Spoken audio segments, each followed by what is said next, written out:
বুনো হাঁস, কবি জীবনানন্দ দাশ।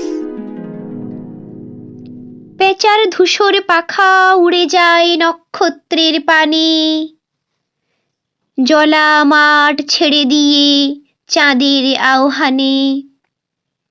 বুনো হাঁস পাখা মেলে, সাঁই সাঁই শব্দ শুনি তার। 1, 2, 3, 4 অজস্র অপার। রাত্রির কিনারে দিয়ে তাহাদের ক্ষিপ্র ডানা ঝাড়া ইঞ্জিনের মতো শব্দে ছুটিতেছে ছুটিতেছে তারা।